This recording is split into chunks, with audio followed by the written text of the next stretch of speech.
Saya minta maaf kemarin saya tiba-tiba harus mengerjakan sesuatu, jadi makanya kita pindah kelasnya ya. Kalian semua udah pada di rumah masing-masing? Ya, di kampung masing-masing ya? Sudah, Bu. Belum. Hah? Ada yang Ada, belum? ada yang belum, Bu. Oke, ya. Kita masuk ke pertemuan 9. Ini kita pertemuan 9, kita berusaha mau belajar ya. Nah, ini disclaimer ya, disclaimer. Jadi saya tidak akan bisa eh, mengajarkan kalian cara membaca jurnal ya. Nah, saya hanya bisa share pengalaman saya ya, bagaimana saya cara saya belajar membaca jurnal. Nah, selebihnya nanti kalian yang mencari metode kalian sendiri ya. Nah, sekarang saya mau tanya dulu pengalaman ke kalian. Ini kan kalian tingkat 1 ini kan semester 1 ini pertama kali kalian baca jurnal kan? Benar nggak? Benar, Bu. Benar ya. Nah, ketika kalian, ini saya tanya jurnal bahasa Indonesia aja. Jurnal kan rata-rata kalian belajarnya jurnal bahasa Indonesia kan ya. Hanya kelas ini mungkin yang jurnal bahasa Inggris. Benar nggak? Ya kan? Ya, Nah, jadi ketika kalian pertama kali baca jurnal, scientific jurnal yang dalam bahasa Indonesia, gimana pengalaman kalian? Ada yang bisa cerita? Gimana pengalaman kalian ketika pertama kali baca jurnal? Nah, bagaimana pengalaman kalian? Ada yang bisa cerita ke saya bagaimana pengalamannya?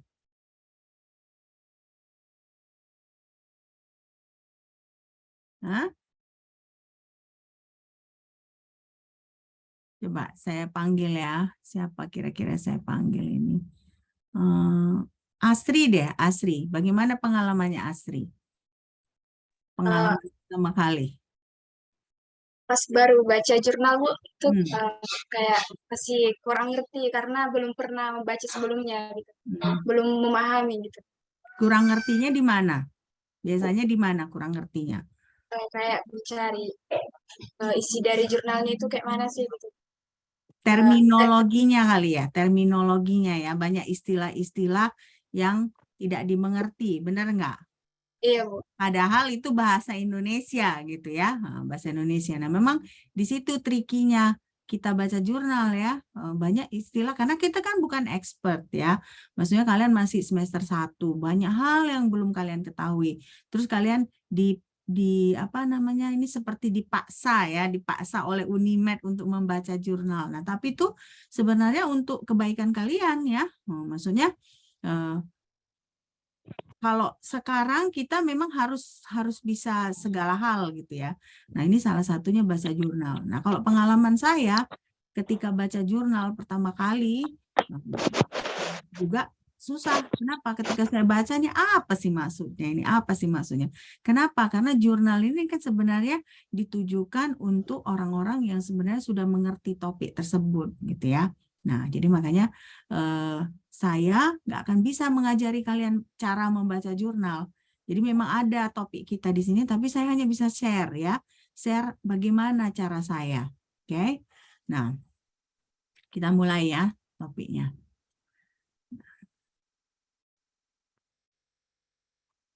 Nah, ini kan. Jadi sebenarnya jurnal itu ya, kalau di sini jurnal itu adalah sebenarnya alat komunikasi ya.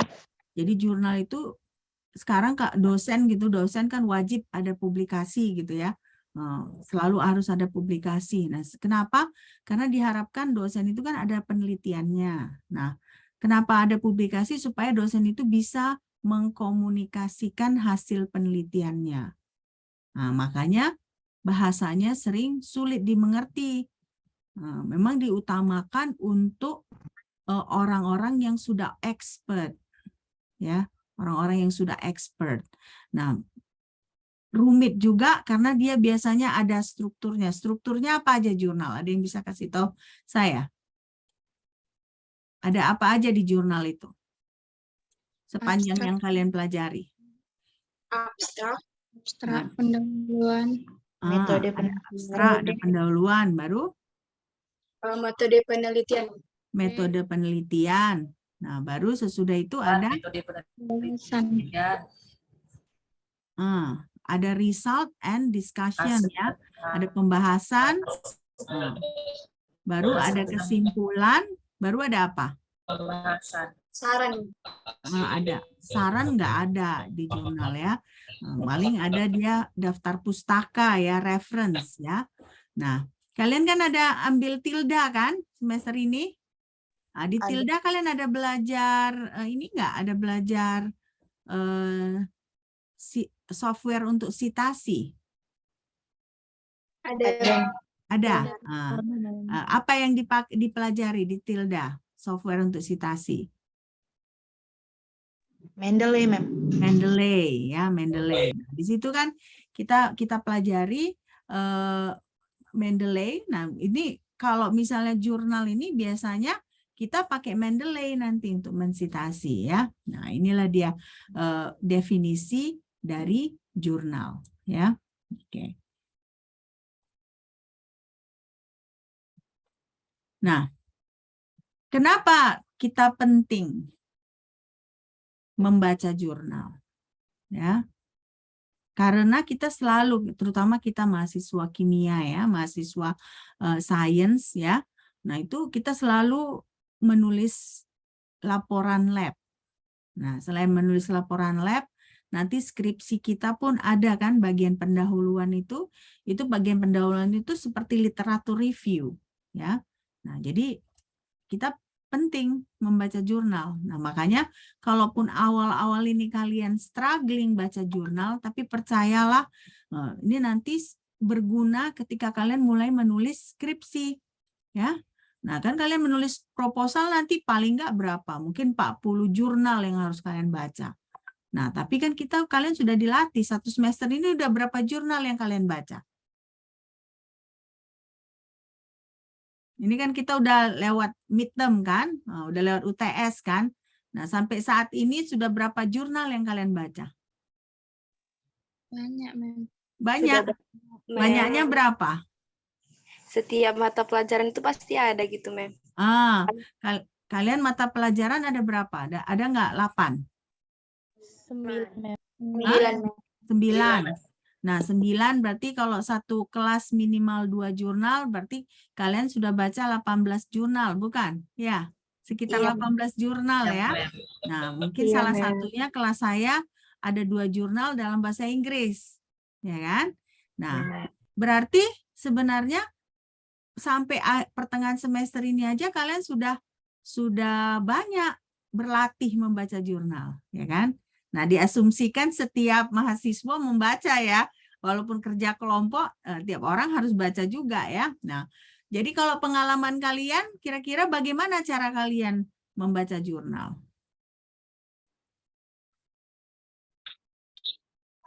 Bagaimana cara kalian?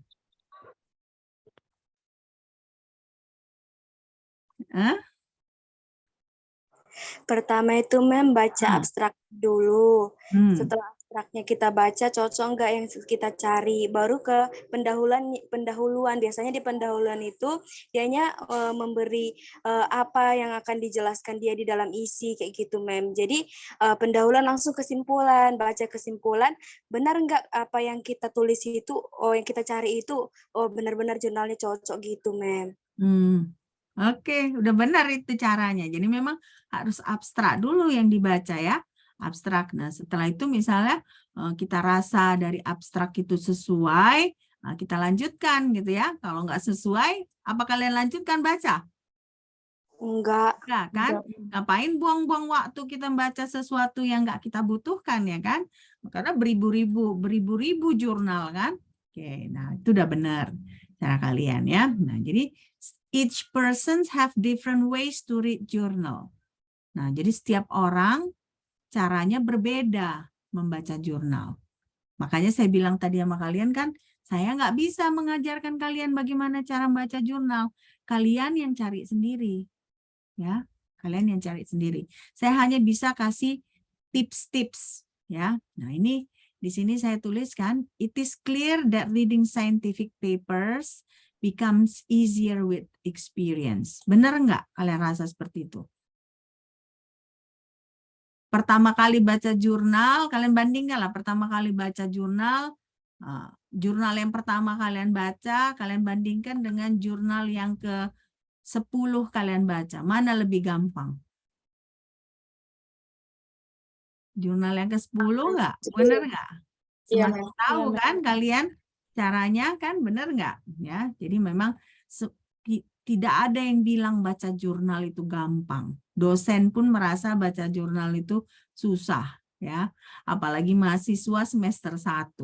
Tapi kalau susah apa kita tidak mau kerjakan? Tidak kan? Ya, tetap harus kita kerjakan. Nah, tapi caranya seperti ini, berlatih. Jadi ini sekarang kan kalian semester ini 18 jurnal. Semester depan nanti mungkin sekitar 18 juga. Nah, nanti begitu dekat kalian ngerjakan proposal, nah sudah semakin mantap kalian membaca jurnal. Karena kalian sudah bisa tahu kira-kira apa yang bisa, cara apa membuat kalian mengerti. Nah, makanya di sini kan, it is up to each scientist to identify, apply the technique that works best for them. Nah, jadi kalian yang tahu cara apa yang paling baik untuk kalian. Ya. Nah, kalau saya bilang, saya dulu, kalau saya cerita pengalaman saya ketika pertama kali baca jurnal bahasa Inggris, nah, saya catat ulang jurnal itu. Catat ulang. Nah, saya dulu kan kalau kuliah itu ada, ini pun saya bukan sarjana ya, waktu kuliah master ya. Nah, waktu ambil S2. Nah, saya harus baca jurnal bahasa Inggris, saya harus presentasikan ke depan orang bule, ya. Nah, cara saya bagaimana belajar seperti itu? Saya catat ulang. Saking saya bingungnya, saya catat ulang. Makanya saya ketika kalau memilih jurnal itu nggak pernah pilih jurnal yang 12 halaman. Saya hanya pilih jurnal yang 5 halaman. Karena 12 halaman terlalu panjang kan, terlalu panjang saya bingung. Nah, catat ulang. Nah, baru sesudah itu saya baca mungkin 10 kali, ada berulang kali. Sampai akhirnya saya tangkap bisa apa maknanya. Karena itu jurnal bahasa Inggris ya. Nah, akhirnya saya mampu mempresentasikannya. Nah, itulah awal-awal. Nah, lama-lama saya nggak perlu lagi catat ulang. Saya cukup baca, saya ambil stabilo boss, saya warnain apa yang membingungkan. Nah, baru saya cari jurnal di mana disitasi kata-kata yang membingungkan itu. Nah, saya baca lagi. Makanya biasanya kalau saya baca satu jurnal, nanti akhirnya saya baca mungkin lebih dari satu jurnal. Nah, karena misalnya ada kata yang saya nggak ngerti, nah saya lihat, oh ini ternyata disitasi dari jurnal yang tertentu gitu. Nah, saya ambil jurnal tersebut, nah coba saya baca lagi. Nah, begitulah cara kita membangun skill kita dalam membaca jurnal. Nah, kalau misalnya kita membaca jurnal dalam bahasa Inggris, otomatis terminologi kita bertambah. Nah, vocabulary kita bertambah. Ya, oke, nah, seperti itu cara saya. Nah, tapi apa saya bilang, itu cara yang paling bagus? Enggak. Kalian yang tahu cara apa yang paling bagus untuk kalian. Oke. Nah ini ada flowchart saya ambil dari dari jurnal medical ya. Nah, jadi kalau menurut flowchart itu sebenarnya cara seperti ini yang disarankan untuk membaca jurnal. Nah, misalnya kalau kalian klik jurnal, cari jurnal gitu, pasti bisa muncul ribuan jurnal, ya kan? Nah, bagaimana kita caranya supaya tahu mana yang kita butuhkan? Pertama itu kita baca itu judul dengan keywordnya. Nah, kalau judul dengan keywordnya sesuai dengan apa yang kita cari, nah, baru kita lanjutkan, ya kan? Tapi kalau tidak sesuai dengan apa yang kita cari, ya kita skip, ya kan? Kita skip. Nah, Ini selanjutnya kalau sudah sesuai, baru kita baca abstrak. Tadi kan teman kalian udah menjawabkan abstrak, summary. Nah, ditambah lagi tadi kurang satu conclusion. Ya. Nah, dari 3 ini kita bisa lihat apakah dia tujuan dan objektif dari penelitiannya itu jelas. Baru bagaimana dengan hipotesa dari penelitiannya? Ya, terstruktur enggak? Nah, atau berarti terakhir juga apakah kesimpulannya itu benar? Kalian walaupun anak semester 1 kan ketika kalian membaca, kalian bisa baca, oh ini kayaknya kesimpulannya nggak masuk akal ini. Nah, bisa kan kalian tangkap seperti itu. Nah, kalau yang 3 ini terpenuhi, baru kita baca keseluruhan artikel. Tapi kalau misalnya ketiga hal ini tidak memenuhi, kita buang artikelnya. Nah, jadi inilah caranya kita menseleksi jurnal yang mau kita baca, ya, menseleksi. Jadi nggak perlu semua kita baca. Buat apa semua kita baca? Buang-buang waktu kan. Nah, kerja itu kan boleh kerja keras, tapi kerja keras yang cerdik ya. Jangan pula nanti kalian baca semua, nah mabok kalian. Makanya, jadi maksudnya ada metode-metode yang bisa kita kerjakan supaya kita menghemat waktu. Ya. Nah, baru apa itu academic journal? Nah, academic journal itu biasanya periodicals. Apa periodicals itu? Ada yang bisa jawab? Periodicals itu apa sih? Periodicals. Kalau periode itu apa? Period. Hah? Ya, secara berkala gitu ya, Mbak? Berkala, ya, periodicals itu secara berkala. Nah, jadi makanya biasanya jurnal itu diterbitkan secara berkala. Nah, berkalanya bisa misalnya sebulan sekali. Nah, kalau jurnal Unimed itu biasanya ada yang 1 tahun 2 kali, ya kan? Berarti per 6 bulan. Nah, tapi ada juga kalau jurnal-jurnal yang terkenal itu dia per 2 minggu. Nah, bi-weekly katanya. 2 minggu sekali dia terbit, 2 minggu sekali dia terbit ya. Nah, baru ada juga yang artikel yang mempublikasikan tentang teori-teori. Ya, teori-teori aja, teori-teori. Nah, tapi juga ada artikel yang mempublikasikan hasil eksperimen. Nah, biasanya kalau teori-teori ini biasanya seperti kayak jurnal-jurnal social science gitu ya, social science kayak misalnya jurnal ekonomi, jurnal pembangunan seperti itu ya. Nah, tapi kalau jurnal kimia, fisika, jurnal teknik, nah itu biasanya semua hasil eksperimen. Oke. Nah, sekarang saya mau tunjukkan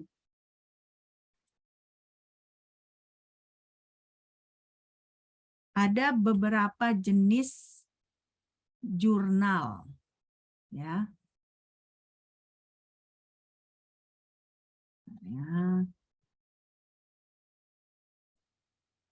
Nah, ada beberapa publisher gitu ya, penerbit ya. Nah, salah satunya adalah ACS. Nah, nanti ini saya mau tunjukkan 3 ya. Nah, ACS, American Chemical Society ya. Nah, kita lihat ke ACS publication. Nah, kalau kalian mau cek nanti ini aja. ACSopenscience.org atau apa gitu kan. Nah, atau ACS publication. Nah, kalau kita search di website ini, kalian bisa lihat nih banyak macam-macamnya kan jurnalnya. Kalau ACS ini karena American Chemical Society, memang dia lebih cenderung ke jurnal yang berkaitan dengan kimia. Nah, ini kita lihat contohnya, kan? Dia ada all subject, banyak macam-macamnya ini kan. Nah, kita klik all subject kan. Nah, kita tertarik sama apa misalnya? Ada macam-macam jurnalnya ini, bermacam-macam. Misalnya kita tertarik dengan apa? Food Science and Technology. Misalnya contohnya kita tertarik dengan itu ya. Nah, kita lihat. Ya.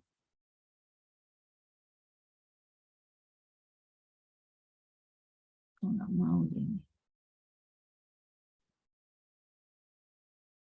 Sorry, bentar ya.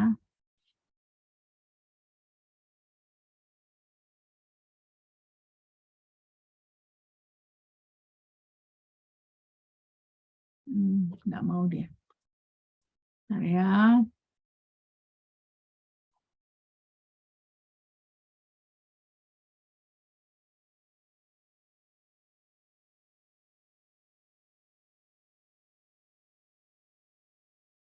Oh, berarti memang nggak mau dia ya. Ntar kita cek jurnal yang lain. Nah, misalnya kita tertarik dengan applied energy material. Nah, kira-kira apa? Ya. Nah, ini dia. Kalau kita lihat di sini dia. Inilah jurnal ya kan. Nah, pertama kalau kita mau lihat jurnal seperti ini, kita lihat dulu skopnya. Ya, skop jurnal ini apa? Ya, kita lihat di sini. Ada nggak skopnya? Biasanya selalu ada about the journal. Kita lihat about the journal ya. Nah, kita baca di sini jurnal skopnya. Nah, ternyata jurnal ini applied energy material ini tentang material engineering, berarti dia tentang bagaimana mengembangkan materi yang ada kaitannya dengan energi.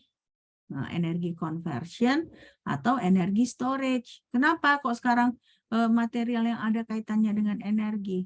Karena kita tidak mau memakai energi fosil lagi. Benar nggak? Ya kan? Sekarang kan selalu dibilang renewable energy. Makanya kemarin ada nggak kalian dengar pemerintah bilang mau mensubsidi kompor listrik?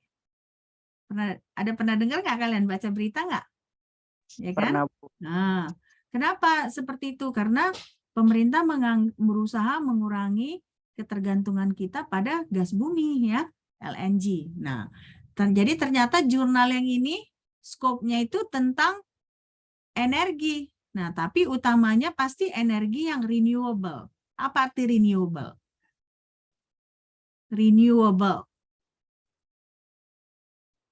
Renewable energy. Apa artinya renewable energy? Dapat diperbarui. Nah, dapat diperbarui. Nah, jadi pertama kali misalnya kita mau search jurnal, nah kita lihat skopnya. Nah, dari skopnya ini kira-kira sesuai nggak dengan apa yang kita butuhkan, ya. Nah, baru kita lihat editor in chief-nya ini. Nah, editor in chief, ya. Nah, kalau kalian lihat di sini, editor in chief ini orang-orang yang sudah mapan ya dalam riset, dalam penelitian. Nah, ini aja biografinya, dia lulus S1-nya aja tahun 1979.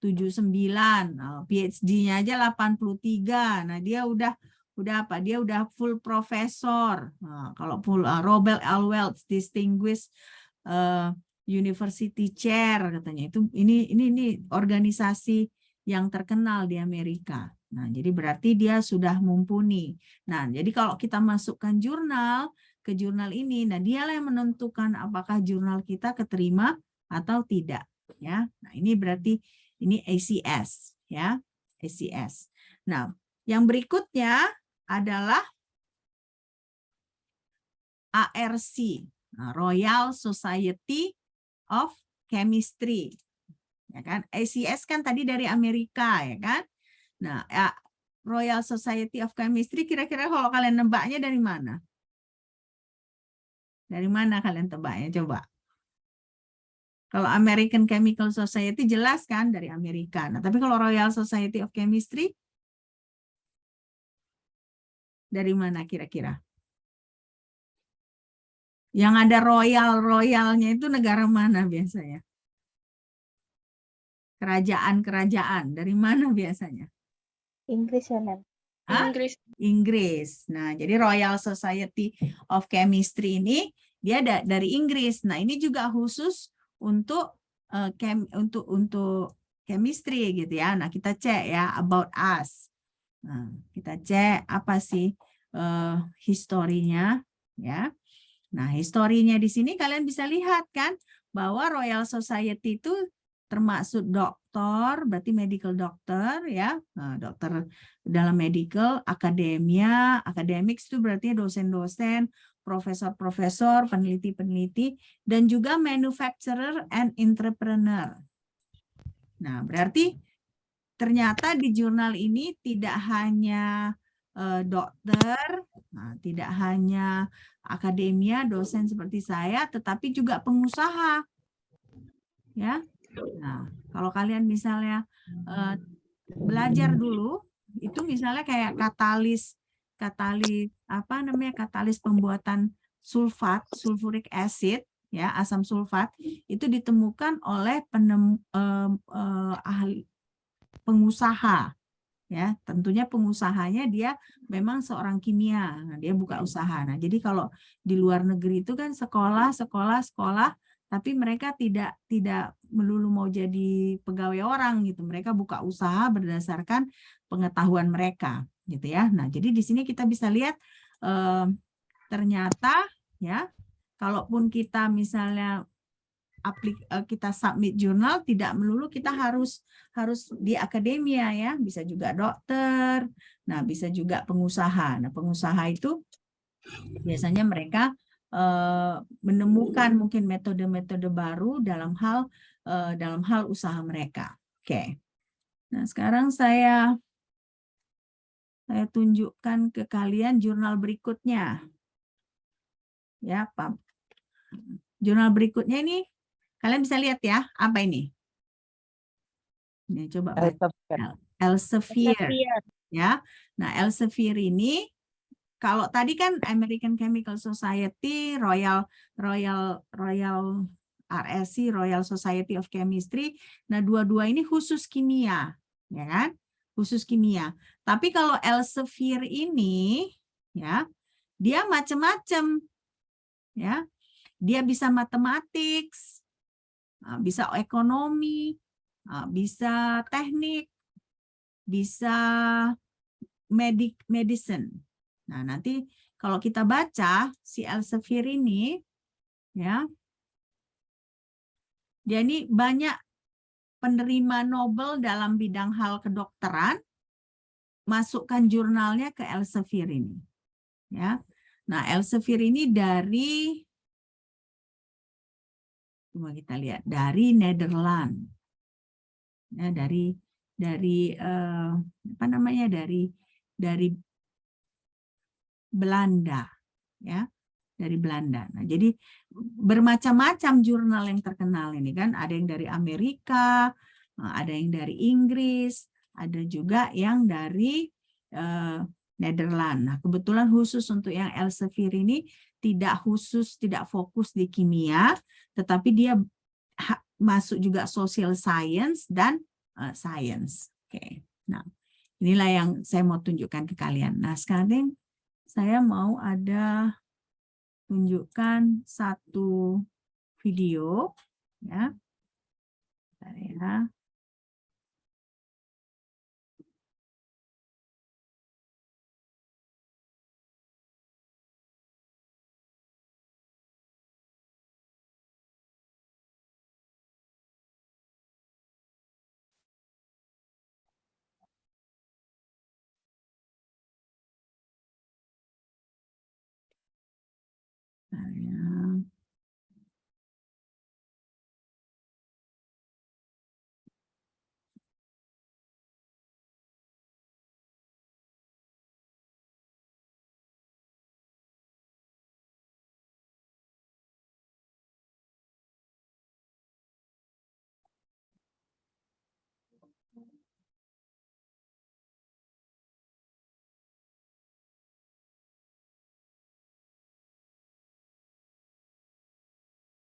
Udah kelihatan ya videonya ya?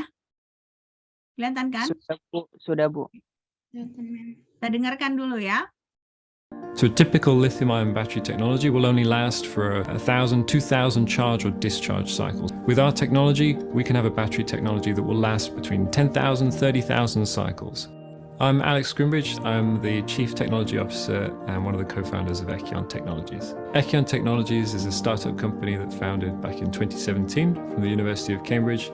working on commercializing fast charging battery technology. So everything that we do is about bringing a fast charge to lithium-ion batteries that you can't get today, charging in 6 minutes or less. So the problem with current battery technology is that you can't fast charge it without having a fundamental safety problem. People want to charge their batteries quickly so they can keep using them, and they just can't do that with the current technology. So at Ekion, with our fast charging, safe battery technology, we can enable these applications to electrify sooner and in a cost-effective way. So Ekion doesn't just offer a fast charge, we also offer a longer lifetime of battery. With our technology, we can have a battery technology that will last between 10,000, 30,000 cycles. And here you can have that real long life, less waste in your application. We're in the Ekion labs where we've developed our 6-minute fast charging battery technology. We've done this with our anode active materials based on niobium and put these into lithium-ion cells, as you can see here, to have that 6-minute charge. This enables industries such as fast charging battery fleets, buses, rail applications to electrify where they can't today. So our innovation and our products are based on new anode active material chemistry, niobium-based anodes. Very sustainable materials. So you can quickly get lithium in, quickly get lithium out, but without having the safety problems you would have with a typical cell. We fully de-risked our technology, we know that it works, and now we have a huge global demand from customers placing orders for our technology, and we're simply racing to fulfill this. If we don't take action now, we're going to see more climate change, we're going to see increased global warming. We need to reduce waste with longer life technology such as ours. We need to use more abundant materials such as niobium. And what we need to really tackle this and bring in solutions is innovation and action now. Nah, kalau dari video itu tadi apa yang kalian bisa ambil? Nah, ini dia videonya, ini saya ambil dari Royal Society of Chemistry ya. Berarti ini pekerjaan yang dia kerjakan ini sudah dipublikasikan di Royal Society of Chemistry. Nah, kalau kalian lihat ini tadi si bapak ini tadi, ya kan? Dia tadinya mahasiswa di Cambridge, Cambridge University di Inggris. Nah, begitu dia selesai sekolah, dia buka company, startup company katanya kan, berarti company yang baru gitu ya. Nah, company-nya tadi bergerak di bidang apa? Kalau kalian baca. Baterai. Nah, tapi baterainya bagaimana? Apa keunikan baterainya? Baterainya fast charging. Fast charging ya. Jadi cepat ya. Cepat dia ngecasnya ya.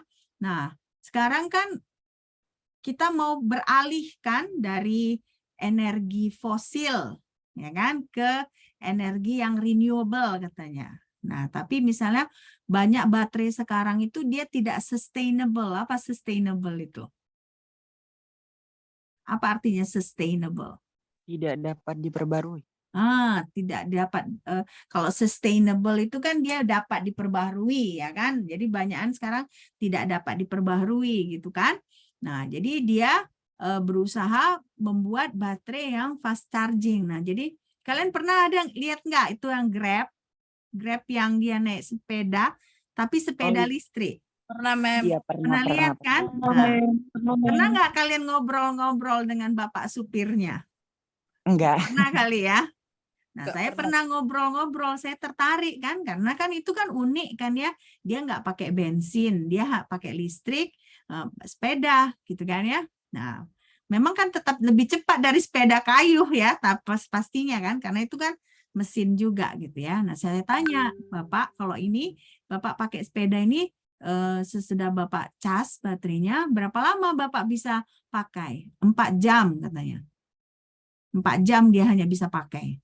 Nah, jadi sesudah itu bagaimana Pak? Saya balik ke rumah, itu dicas, ya ganti baterai yang lain. Jadi otomatis dia punya paling enggak 4 baterai ya, supaya bisa terus-menerus dia pakai. Tapi kan nggak bisa jauh kan berarti, karena keburu misalnya habis baterainya, kalau jauh dari rumahnya, bagaimana dia balik ke rumahnya gitu kan ya. Jadi kan dia berarti kalaupun mau berusaha Grab Food atau apa kan harus sekitar rumahnya, ya kan, karena hanya 4 jam. Nah, kalian bayangkan kalau misalnya tadi ini industri yang ditawarkan oleh Bapak Ekion ini tadi, Ekion teknologi tadi bisa dipakai. Nah, dia bisa hanya 6 menit dia cas. 6 minutes. ya 6 menit cepat. Sementara saya tanya ke Bapak itu, Bapak casnya ini berapa lama? Oh 4 jam. Jadi dia bisa pakai 4 jam, dia cas 4 jam.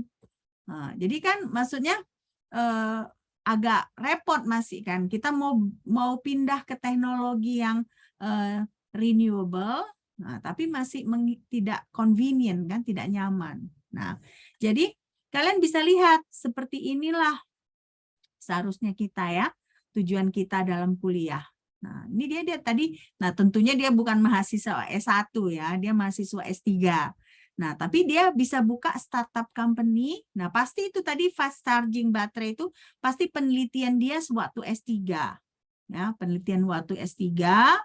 Nah, akhirnya dia bisa buka startup company. Oke. Nah, jadi tujuan saya kuliah hari ini ya, kita buka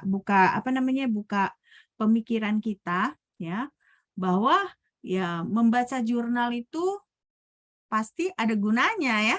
Selalu ada gunanya untuk menambah ilmu kita. Nah, itu tadi pasti yang Bapak yang tadi tuh mungkin dia baca jurnal 1000 jurnal kali dia baca ya, kan dapat ide-ide dari mana-mana. Oke? Ya, sampai di sini ada pertanyaan? Ada pertanyaan? Hah? Ada enggak? Enggak.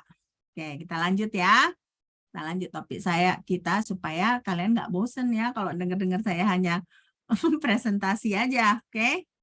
Nah, jadi tadi apa aja jurnal yang terkenal? Publisher jurnal yang terkenal? Ada yang ingat? ACS Publication, Royal Society, ya. Oke, nah, itu tiga yang terkenal ya. Memang dia tidak di Indonesia ya, dia di luar, tapi itulah itu yang terkenal ya. Oke. Nah, sekarang ini ada istilah peer review journal. Nah, academic journal are typically peer review journal. Nah, kira-kira menurut kalian apa peer review ini?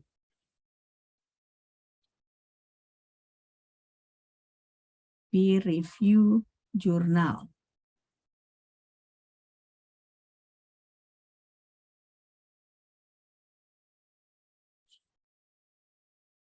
Kalau peer apa? Peer. Artinya apa peer aja? Rekan ya, Mem. Rekan. Nah, peer review jurnal berarti rekan kita yang mereview jurnal kita. Seperti itu ya. Nah, rekan dalam arti rekan bukan seseorang yang kita kenal, bukan ya. Tetapi orang yang penelitiannya sama dengan kita. Nah, misalnya contohnya kan, saya penelitian saya katalis, ya kan. Nah, berarti kalau saya masukkan jurnal ke jurnal yang skopnya tentang katalis, nah berarti orang-orang yang juga penelitiannya katalis bisa mereview jurnal kita. Nah, jadi makanya kalau kalian melihat jurnal, ya, jangan kalian anggap oh itu dimasukkan langsung diterbitkan. Enggak ya. Itu melalui proses. Nah, kita melakukan penelitian, nah dapat data, kita buat komunikasi, maksudnya kita tulislah hasil penelitian kita itu dalam bentuk jurnal.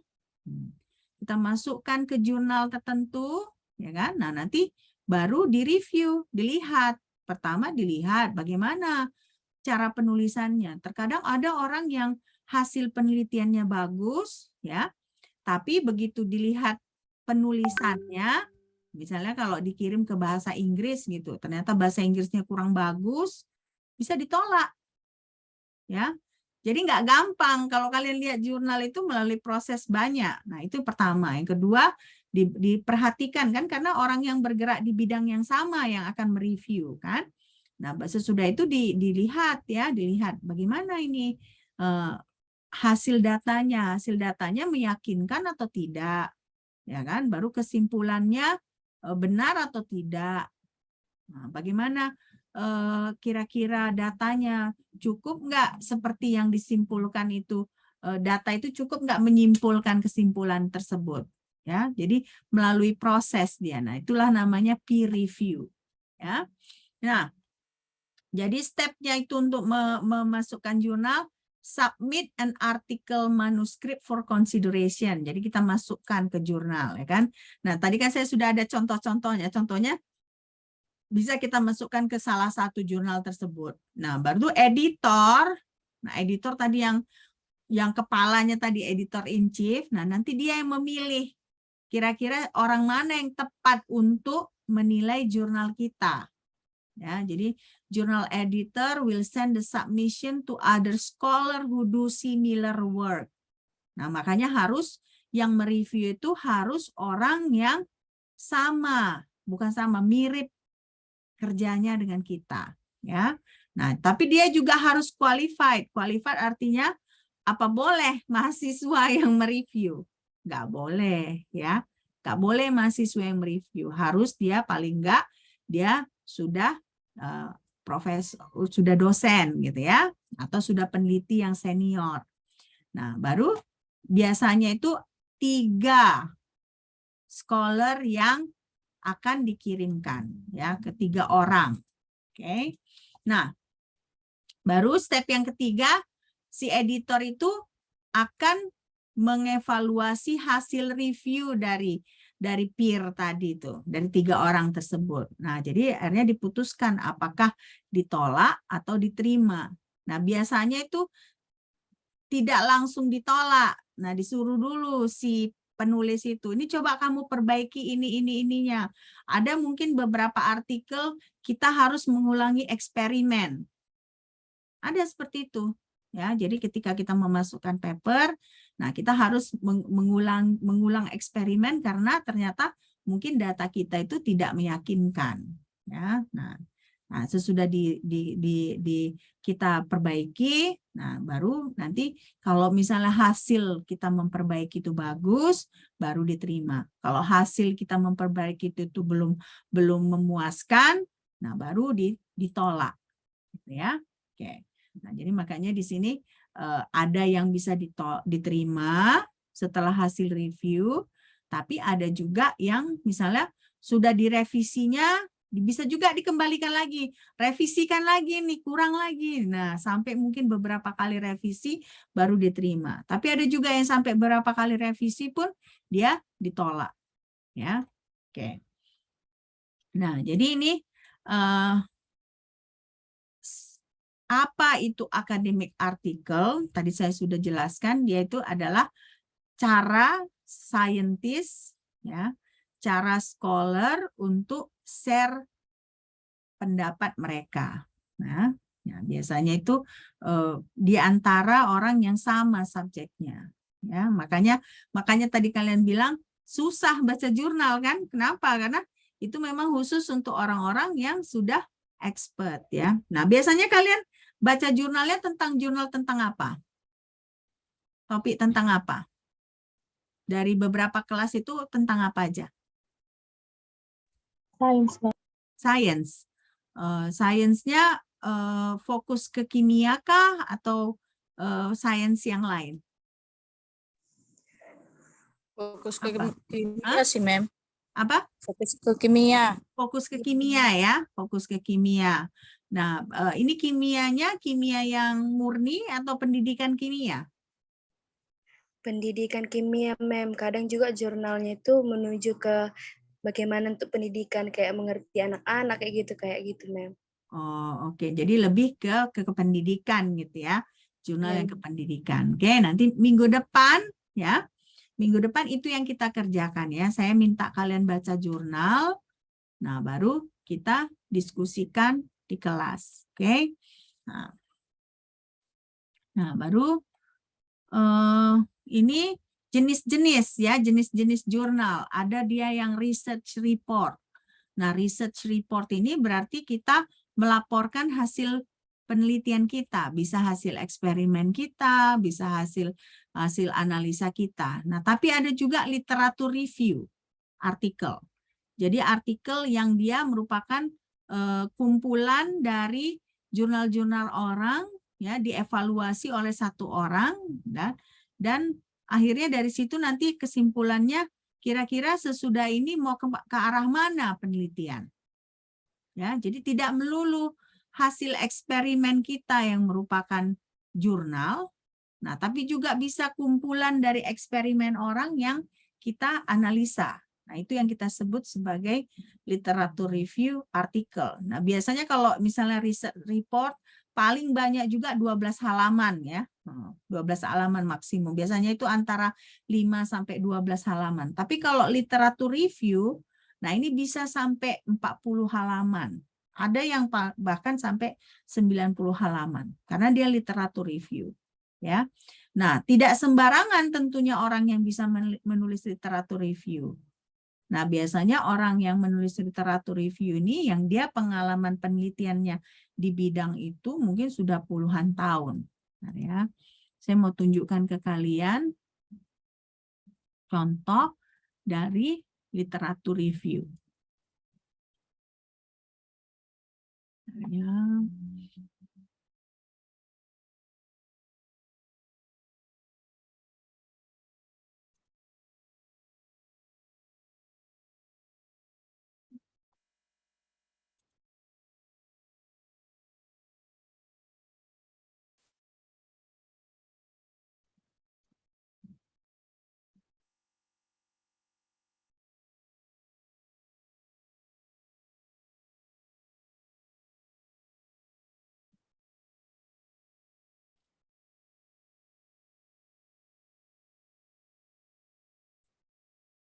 Nah, ini saya mau tunjukkan, ini ada satu orang, ya, agak lama deh ya, karena panjang. Nah, ini namanya David R. Mullins ya. Nah, dia ini peneliti, dia mungkin sudah meneliti tentang cerium oxide selama mungkin 20-an tahun. Nah, 2015 dia terbitkan ini, artikel ini. Dia submit. Nah, ini jurnal ya, jurnal. Tetapi kalau kalian lihat jurnalnya ini berapa halaman coba ini. Kita lihat dulu. 118 halaman.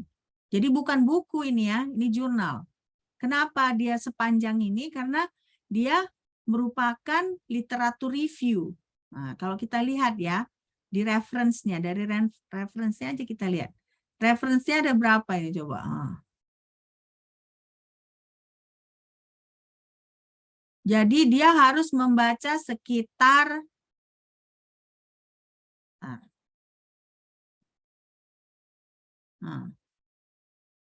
361 paper untuk membuat 118 halaman literatur review. Ya. Oke, jadi kalian bisa lihat. Nah, tapi David R. Mullins ini apa dia orang-orang biasa-biasa langsung bisa tulis seperti ini? Enggak. Dia memang sudah 20 tahun meneliti cerium oxide ini.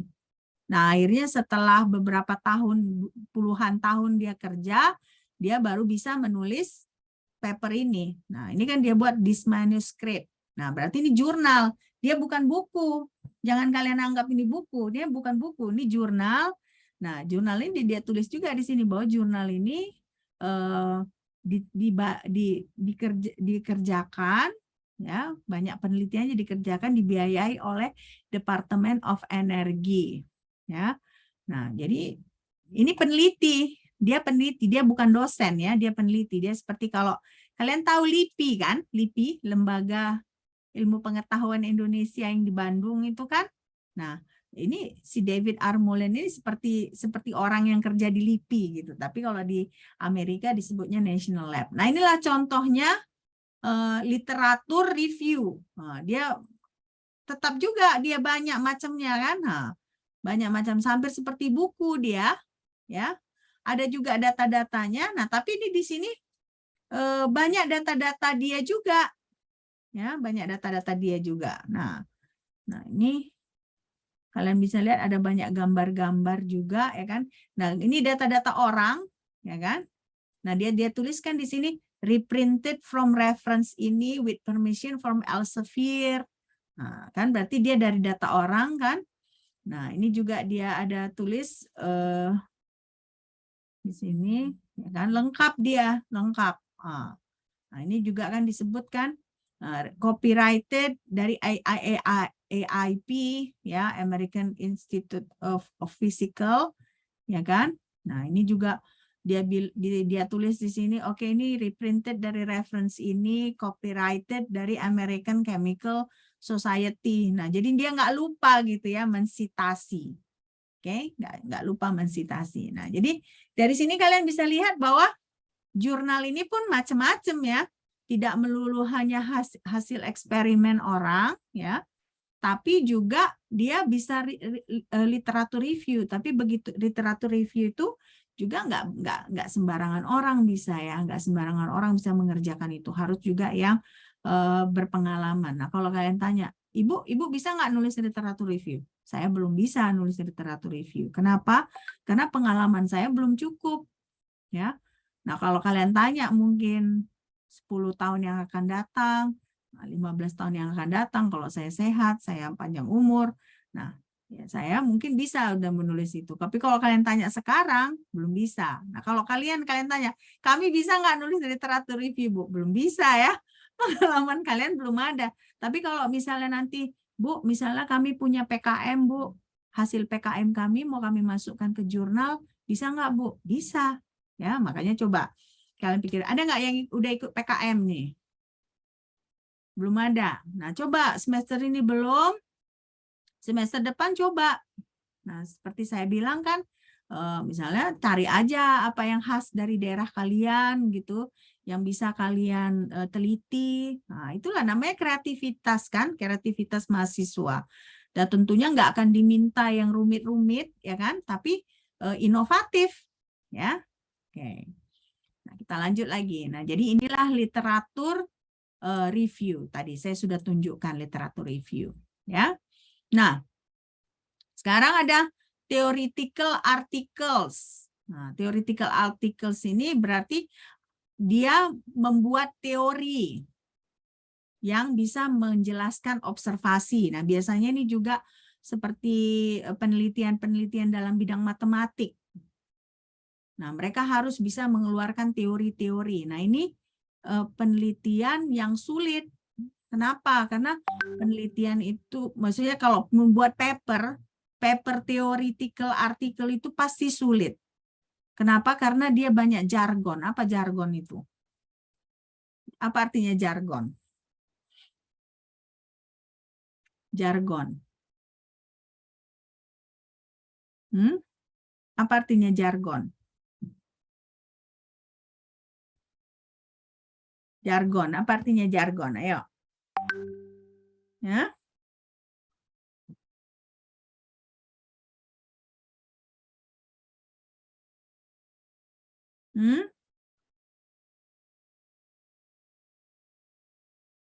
Apa artinya? Coba Tri ngomong kan? Suaranya masih unmute, masih mute. Coba di unmute. Apa artinya jargon? Nggak tahu, Bu. Nggak tahu. Siapa yang tahu ini? Artinya jargon itu apa sih? Coba Maizul ya. Maizul bisa jawab nggak? Panggilannya Maizul atau apa? Maizul. Mai panggilannya kali ya. Mai bisa jawab nggak? Apa artinya jargon, Mai? Nggak tahu, Ma'am. Nggak tahu. Jargon itu artinya istilah-istilah yang rumit ya. Jadi kayak kata-kata yang bombastis, yang susah dimengerti. Yang biasanya sampai mata kita tertuju ke kata itu ya, going on attention, tetapi kita kurang mengerti maksudnya. Ya, itulah jargon-jargon. Nah, makanya theoretical article itu sulit untuk kita mengerti, ya. Nah, oke. Ini tadi kita sudah apa? Nah, sampai di sini ada pertanyaan? Ada pertanyaan nggak? Nggak ada? Hah? Nggak ada. Oke, nggak ada pertanyaan. Kita stop dulu ya perkuliahan kita. Kalau saya buat lebih dari 1 jam di depan Zoom, kalian bisa pusing kepala kalian kali ya. Nah, jadi minggu depan kita mulai dengan membaca jurnal. Nanti saya share Nah, ini langsung saya share. Coba kalian baca, minggu depan kita diskusikan. Bisa seperti itu ya? Saya kasih Bisa, waktu kalian baca 1 jurnal. Nah, baru minggu depan kita diskusikan. Oke? Ya udah. Kalau tidak ada pertanyaan lagi, kita hentikan ya perkuliahannya. Kita hentikan. Kenapa? Kita ini udah kuliah daring ya, Mem, nggak ada luring lagi. Iya kan? Seperti itu seperti itu kan di info sama jurusan ya kan? Ya, Mem. Iya, ya. Mem. Ya, Mem. Nggak tahu semester depan ya, cuman paling nggak semester ini kita sudah kuliah daring. Nah, kalian rupanya prefer kuliah offline? Enggak, Mem, daring. Daring kan? Nah, paling nggak setengah kita sudah ngerasakan offline, ya kan? Nah, sekarang kita ngerasakan daring. Memang kalau daring ini dia lebih capek ya, lebih saya rasa lebih kurang bisa kita interaksi ya, tapi kita pala-palai lah ya, kita coba kita mengerti, oke? Ya, ada lagi pertanyaan? Enggak? Oke, ya udah. Nanti ini langsung saya share di WA group untuk kalian baca dan minggu depan kita diskusikan di kelas. Oke, bye.